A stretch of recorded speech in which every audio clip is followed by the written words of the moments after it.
Well, guys, another new comic book day is upon us. So it's time to take a look at the books coming out this week so I can tell you what I'm getting.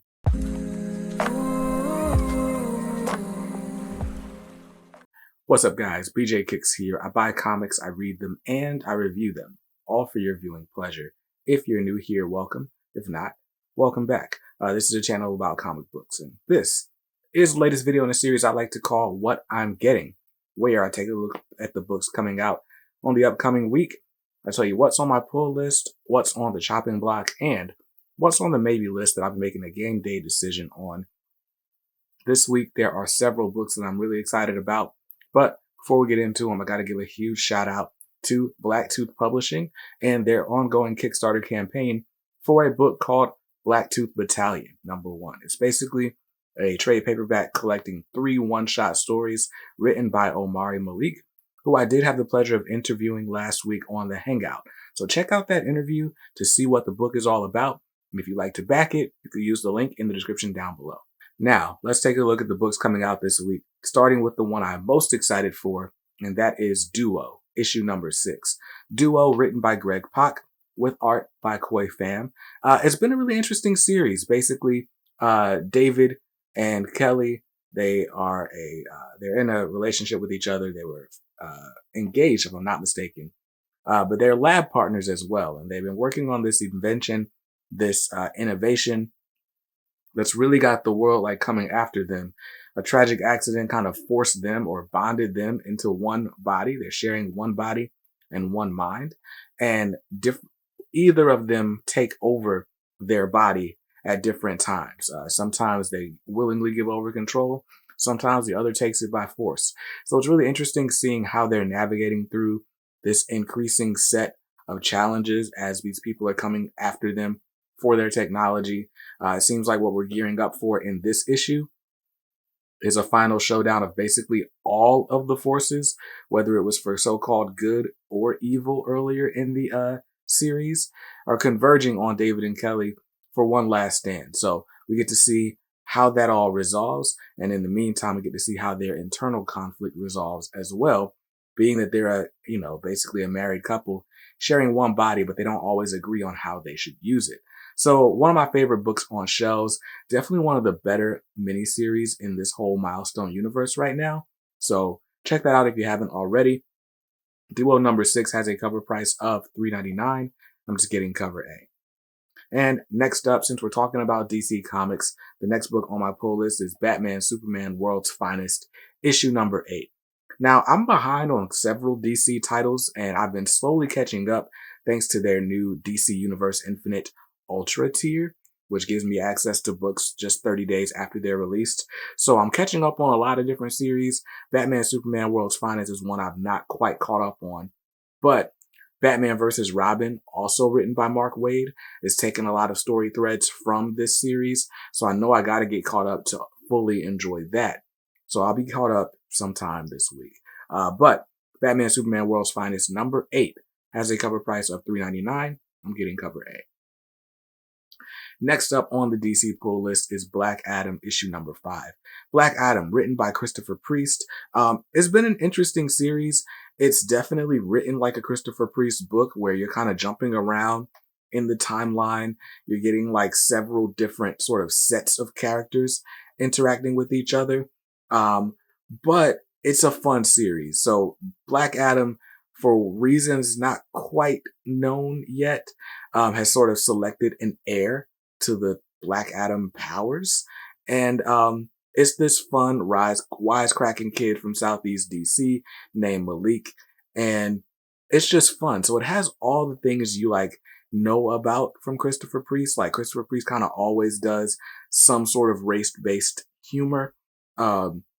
He does the non-linear storytelling. This book has a lot of sort of priest-isms, but they're well done. The only thing is, because you jump around in the timeline, it can be a little bit confusing at times where you are in the story and what exactly is happening now. But it's still been a fun series. It's probably going to read better in trade, I won't lie. But I'm buying it in single issues just to make sure that I'm doing my part to support one of the best writers in the game. So Black Adam #5's got a cover price of $3.99. I'm grabbing cover A. Next on the DC pull list is Dark Crisis Young Justice number 5. So Dark Crisis is a series, or the whole event, I'm super behind on, but I just started catching up now that it's on DC Universe. And the Dark Crisis Young Justice series is just fun. Several of the Young Justice team members have sort of gone missing. And so they're trying to, and they're kind of on their own mission in this sort of pocket dimension. And the rest of the Young Justice team is trying to find them, to varying degrees of success. At least that's where I'm at so far in the story, but I've only read up through issue 2. So hopefully this continues to be a fun mystery, with some callbacks to Young Justice series of the past, namely the Peter David Young Justice run is what I've got callbacks from in the first issue.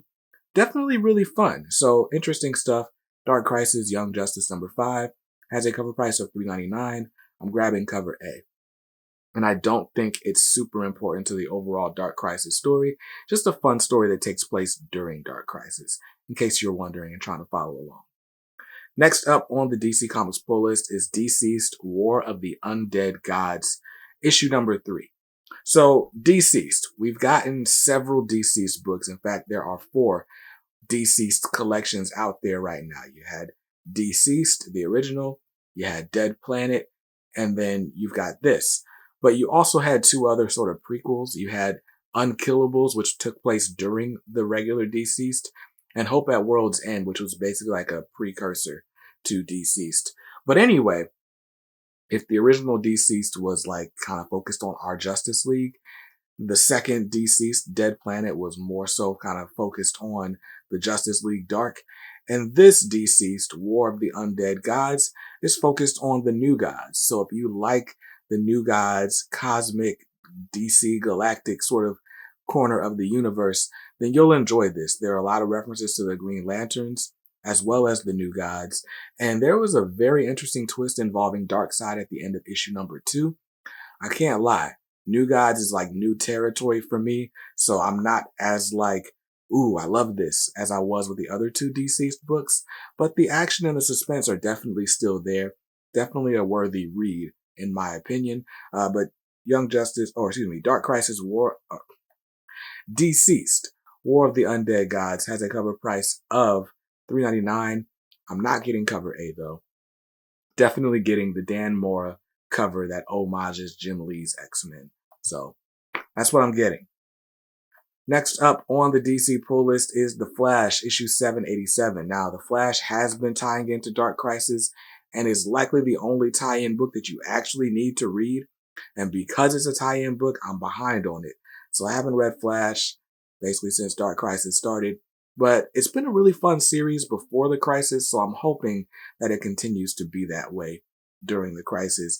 Flash 787 has got a cover price of $3.99. I'm grabbing cover A. Next up on the DC pull list is I Am Batman issue 14. I Am Batman, written by John Ridley, following Jace Fox and Renee Montoya now in New York City. They moved out of Gotham and they're trying to do, their own part to fight injustice. This is definitely one of the series that, like, if you don't like certain politics in your books, your chances are you're not going to like this book.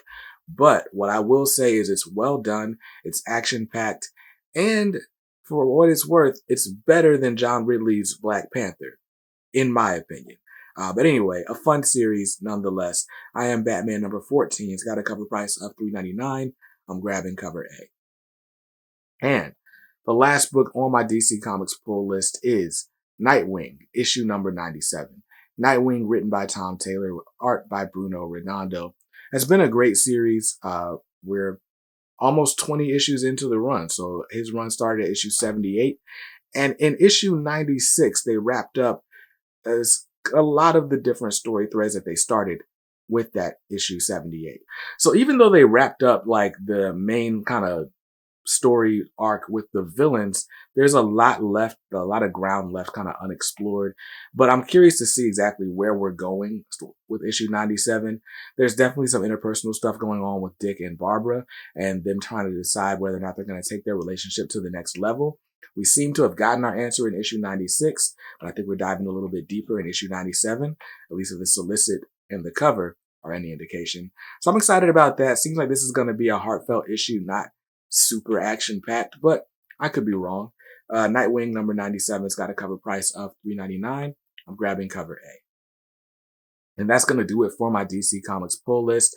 If I just stick to the list, my DC Comics are going to cost me $32 this week. Now let's move on to Marvel, where we got 2 books on the pull list, and they're both X-Men related. Starting off, we got X-Force number 33. Now, I still haven't read issue 32 yet. So, if I'm not mistaken, this is actually still tying into Judgment Day. Which maybe not. I don't know. I need to get caught up on X-Force. I was enjoying it. It's basically been a Kraven story, and Kraven has been hunting mutants. I don't know if that got wrapped up in issue 32 or if it's continuing in this one, but, it's X-Force. That's a terrible pitch, but X-Force 33's got a cover price of $3.99.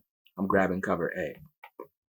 And the last book on my Marvel pull list is X-Men, issue number 16. Now, what's interesting about X-Men is we've got this whole Judgment Day event going on with X-Men, Avengers, the Eternals, and that's still happening. We still haven't finished the Judgment Day event, but the main X-Men title has moved on. So in X-Men number 15, we got Forge going into the vault to try to rescue Sync, who's been in there, for like hundreds of years at this point in his timeline. And it's been an interesting mission. So in this issue, we should at least, I don't know if we'll wrap it up, but I can't imagine this taking place for longer than 2 issues. So having Forge go back into the vault, revisiting the vault, the Children of the Vault, it's just interesting to me because it's one of the few points in Jonathan Hickman's run that was really interesting and exciting to me. So having Jerry Duggan kind of get us back into the vault with Forge is interesting. I'm curious to see if he's going to be successful with his rescue mission and what the implications of that are going to be for the rest of Krakoa and the Marvel Universe at large, for that matter. So X-Men number 16, it's got a cover price of $3.99. I'm grabbing cover A. And that's it for the Marvel pull list. So if I just stick to that list, my Marvel books are going to cost me $8 this week. Not a bad week for Marvel. Now let's move on to the indies, where there are, again, just 2 books on the pull list, starting with Gunslinger Spawn, issue number 13. Gunslinger Spawn, the only Spawn book I read. It's fun. It's got action. It's got great art, and it's only $2.99. So that's why I buy it every month. But anyway, Gunslinger Spawn, issue 13. I'm a couple issues behind. I can't even lie, but I just like buying it for the covers and for the art.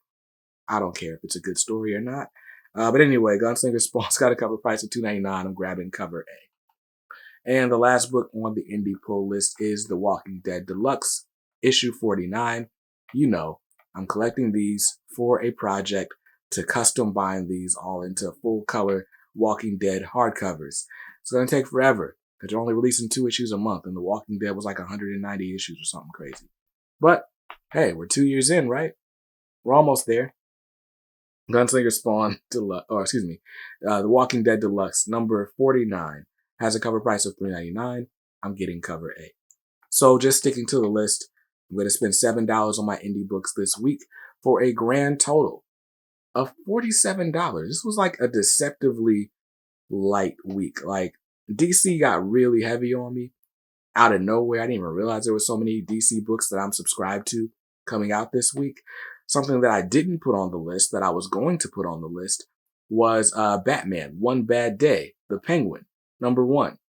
I think I've decided now that I've got this DC Universe Infinite membership, I'm going to stop buying books just because I like them, right? I'll be able to read this issue in 30 days on DC Universe Infinite, and if I decide to buy the hardcovers later, great, so be it. For now, it'll stay on the shelf. So that's what that one's got going on. But anyway, my grand total this week is $47, and I had to drop that book to keep it there. But what's on your list this week? What are you excited about? What are you dropping? Like, what books are you kind of like, eh? For me, I don't know what's going on with like, what is it? Yeah, I Am Batman might get dropped soon. That's really the only place with wiggle room, unless I just drop Gunslinger Spawn. But they've been enjoyable enough, but like nothing, it's not like knocking me off my feet, you know? But anyway, what books are you excited about? By the way, since we're here, I want to give a huge shout out to the channel family for making this video possible. This and every video. If you want to support the channel by becoming a member of the squad, can you do so using the join link in the description down below? And I'll see you guys in another video soon. Until then, hope you saw something you liked in this one. If not, hey, that's cool. You can always buy what you like. Just make sure you read what you buy. And be nice to others, because kindness makes the world go round. Peace.